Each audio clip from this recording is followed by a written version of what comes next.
নমস্কার, জয় মা দুর্গা। আমি মৈত্রী দেবী। আজকে আপনাদের সঙ্গে একটি গুরুত্বপূর্ণ বিষয় নিয়ে আলোচনা করব। আচ্ছা, আপনারা কি কোনো সময় এই ধরনের সমস্যা ফেস করেছেন? একটু দেখবেন। যেমন ঘন ঘন বা ক্রমাগত আপনারা দেখছেন আপনাদের বাড়িতে বারবার অর্থ ক্ষতি হয়ে যাচ্ছে, অথবা আপনাদের বারবার কোনো জিনিস অকারণেই চুরি হয়ে যাচ্ছে। এই রকম প্রবলেম কি আপনারা কখনো ফেস করেছেন? বা কিছুতেই কোনো উপায় করতে পারছেন না, আপনাদের বাড়ির কোনো জিনিস বারবার ভেঙে যাচ্ছে বা লাইট কেটে যেতে পারে। তো এই যে জিনিসগুলো, এইগুলো সাধারণত কোন কোন গ্রহের প্রভাবে হয় সেটা আমি একটু ছোট্ট করে বলি। প্রভাব তো অনেক গ্রহেরই থাকে, কিন্তু যেটা মেন প্রভাবে মানুষের বারবার অর্থক্ষয় হয় সেটা কিন্তু সেখানে মঙ্গলটা কিন্তু অনেকটা প্রভাব ফেলতে পারে, বিশেষ করে চুরি যাওয়া জিনিসের জন্য। বারবার কোনো জিনিস যদি চুরি হয়ে যায়, বা আপনার বাড়িতে প্রায় সময় আপনার বাড়ির দেওয়াল বা আপনার বাড়ির ঘর বা যে কোনো জিনিস বারবার চির খেয়ে যাওয়া বা সেটাকে নষ্ট হয়ে যাওয়া বা ব্রেক হয়ে যাওয়া, ভেঙে যাওয়া, এই জিনিসগুলো কিন্তু শনি গ্রহের প্রভাব। এবং বারবার কোনো জিনিস হারিয়ে যাওয়া, এগুলো কিন্তু রাহুর প্রভাব। যদি অশুভ প্রভাব বিশেষ করে পড়ে, সেক্ষেত্রে কিন্তু এই সমস্যাগুলো দেখা দিতে পারে। এখন আমি আপনাদেরকে বলবো যে যারা যারা এই প্রবলেমটা ফেস করছেন তারা কি করবেন। দেখুন, মঙ্গলের যদি আমরা অশুভ প্রভাব দূর করতে চাই, তাহলে সবথেকে বড় জিনিস হচ্ছে আমরা মা দুর্গার উপাসনা করতে পারি, মা দুর্গার নাম করতে পারি, তাহলে কিন্তু মঙ্গল অনেকটা স্ট্রং হবে। মঙ্গলের সঙ্গে কিন্তু কার্তিক ঠাকুরেরও সম্পর্ক রয়েছে। মঙ্গল গ্রহ মজবুত হতে গেলে আপনাকে কার্তিক ঠাকুরকে আরাধনা করতে পারেন আপনারা।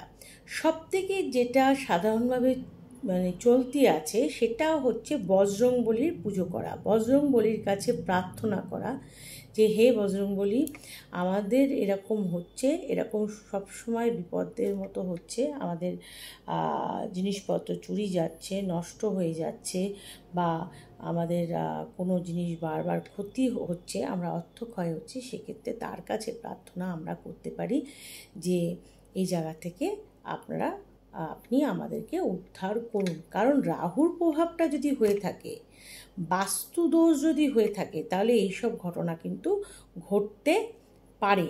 এর জন্য রাহুর প্রভাবের হাত থেকে বাঁচার জন্য সবথেকে যেটা অনেকেই জানেন না হয়তো, গণেশ ঠাকুর কিন্তু পুরোপুরি গণেশ ঠাকুরের পুজো করা এবং লাগাতার যদি গণেশ ঠাকুরের উপাসনা করা হয়, এবং আমি কিছু জিনিস আমার অনুভূত হয়েছে আমার জীবনে, আমার সম্পূর্ণ জীবনে বিভিন্ন রকমভাবে, সেটার একটা আধ্যাত্মিক উপলব্ধিও আছে, দৈবিক উপলব্ধি আপনারা বলতে পারেন।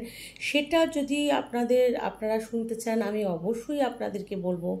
তো সেক্ষেত্রে আপনারা যদি সেটা নাও পারেন, তো গণেশ ঠাকুরকে আপনারা ডাকেন, এবং উনি হচ্ছে বিঘ্নহর্তা এবং উনি হচ্ছে সমস্ত বিঘ্ন বিনাশক। তো উনি যদি সাপোর্ট করেন বা ওনার যদি আশীর্বাদ আপনারা পান, তাহলে দেখবেন আপনারা রাহুর অশুভ প্রভাব থেকে, এই যে কারণে বাস্তুদোষ হয়ে যাচ্ছে, মানুষের বারবার জিনিস নষ্ট হওয়া, জিনিস নষ্ট হয়ে যাওয়া, হারিয়ে যাওয়া, এমনকি আপনার অনিচ্ছাকৃত সত্ত্বেও আপনার অর্থ নষ্ট হওয়া, এই যে পুরোপুরি ব্যাপারটা, আপনার কাজ পণ্ড হয়ে যাওয়া, এইগুলোর থেকে কিন্তু গণেশ ঠাকুরের আরাধনা এবং বজরংবলীর আরাধনা, আমি বিশেষ করে বলবো যাদের বাস্তুদোষ হয়ে গেছে, বাস্তুদোষের জন্য বারবার ক্র্যাক হয়ে যাচ্ছে বাড়ি, বিভিন্ন কারণে আপনারা বারবার স্থান পরিবর্তন করতে হচ্ছে, এগুলোও কিন্তু অনেক সমস্যার কারণে হয়। যেখানে শনি গ্রহের অশুভ প্রভাব আছে, সেক্ষেত্রেও কিন্তু গণেশ ঠাকুরের উপাসনা সবথেকে দুটো বিষয়। দেখুন, শনি গ্রহের যদি প্রবলেম হয় সেক্ষেত্রে আপনারা অতি অবশ্যই গণেশ ঠাকুর এবং বজরংবলীর পুজো করলে বা তার কাছে প্রার্থনা করলে শনি গ্রহ, রাহু গ্রহ এবং মঙ্গল গ্রহ, এই তিনটে গ্রহই কিন্তু আপনাদেরকে অশুভ প্রভাবের হাত থেকে রক্ষা করতে পারে। শুধু তাই না, আপনার মা মঙ্গলময়ী মা দুর্গা, তার জয়গান করুন, তার আরাধনা করুন, দেখবেন আপনারা কোনো না কোনো পথ পাবেন এবং এটা ঠিক হয়ে যাবে। এছাড়াও বিভিন্ন উপায় আছে, যে উপায়গুলো করলে আপনারা ভালো থাকবেন। যাদের শনি গ্রহের অশুভ প্রভাবে বাড়ি হচ্ছে না, বারবার বাড়ি ভাঙতে হচ্ছে, কিছুতে আপনার বাসস্থান মনোমতো হচ্ছে না, বারবার স্থান পরিবর্তন হচ্ছে, আপনি না চাইতেও বারবার আপনার বাসা পরিবর্তন করতে হচ্ছে, কোনো জায়গায় কোনো স্থিরতা নেই, আপনি একটা জায়গায় স্থিরভাবে বসে থাকতেই পারছেন না, বা আপনার স্থান পরিবর্তন করতেই হচ্ছে। শুধু তাই না, আপনার যদি বাড়িও থাকে, বাড়ি ভেঙে যাচ্ছে, কোনো কারণে আপনার দেয়াল ভেঙে যাচ্ছে, বসে যাচ্ছে, অনেক সময় ধস নেমে, এই জিনিসগুলো শনি গ্রহের অশুভ প্রভাব এবং মঙ্গল গ্রহের প্রভাবে কিন্তু হয়। সেক্ষেত্রেও কিন্তু আমি বলবো যে বজরংবলীর পুজো এবং গণেশ ঠাকুরের পুজো আরাধনাতে অত্যন্ত ভালো ফল আপনারা লাভ করবেন। আর একটা কাজ করতে পারেন, সেটা হচ্ছে প্রত্যেক শনিবার নীলকণ্ঠ ফুলের মালা কোনো কালী মন্দিরে দিয়ে আসুন, বা যেখানে শক্তি আরাধনা হয় বা মা দুর্গার মন্দিরে আপনারা দিয়ে আসতে পারেন। তাহলে কিন্তু আপনাদের দেখবেন এই সমস্যার হাত থেকে অনেকটা আপনারা রক্ষা পাবে। এবং শুধু আর একটা কাজ করতে পারেন, আপনার সর্ষের তেলের একটা প্রদীপ আপনারা মা কালীর মন্দিরে আপনাদের শুভ কামনা করে, আপনাদের মঙ্গলার্থে আপনারা সেই প্রদীপ কিন্তু আপনারা দীপদান যাকে বলে আর কি, দেবালয়ে, সেটা আপনারা করতে পারেন, তাহলেও খুব ভালো। এবং বাড়িতে থাকলে, বাড়িতে যদি দেবগৃহ থাকে, আপনাদের যদি উপাসনার জায়গা থাকে, সেই জায়গাটায় আপনারা প্রদীপ কিন্তু ধরিয়ে রাখতে পারেন। আপনারা দেখবেন এই জিনিসগুলো করতে করতে আপনাদের কোন সময় দেখবেন সব কিছুই ঠিক হয়ে যাচ্ছে।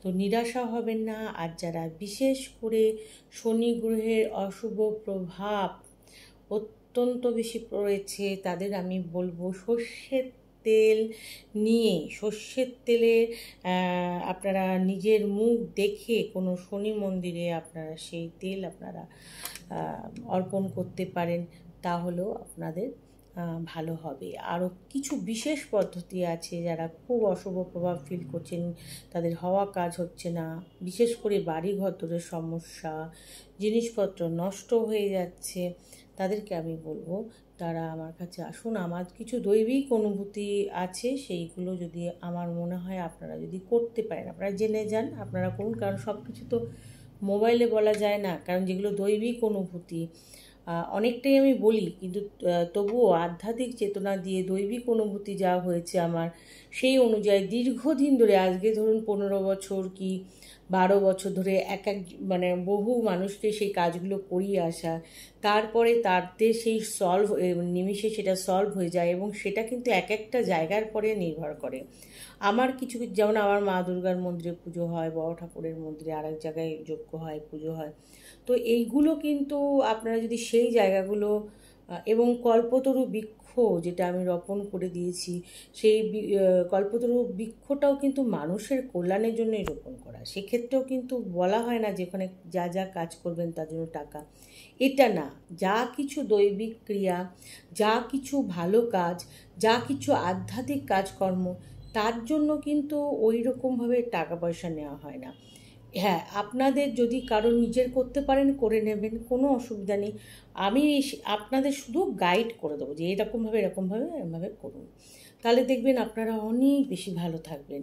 আর তবে আপাতত যাদের ঘন ঘন বাড়িতে টাকা পয়সা চুরি যাচ্ছে, বা কোনো প্রয়োজনীয় জিনিস চুরি যাচ্ছে, আপনারা পাচ্ছেন না, বারবার এরকম হতে থাকছে, এই যে অশান্তিগুলো, এই অতিষ্ঠতা বা অর্থক্ষতি হচ্ছে, আমি সে করতে বলবো একদম গণেশ ঠাকুরকে ডাকুন, প্রার্থনা করুন, এবং বজরংবলীকে আপনারা ডেকে প্রার্থনা করুন ওনার কাছে, আশা করি এই রাহু এবং মঙ্গল এবং এই সমস্যা থেকে আপনারা অনেকটা রক্ষা পাবেন। এবং দক্ষিণাকালী হচ্ছে শনি গ্রহের আরাধ্যা দেবী, তাই দক্ষিণাকালীর পুজো করার কথা আমি বললাম।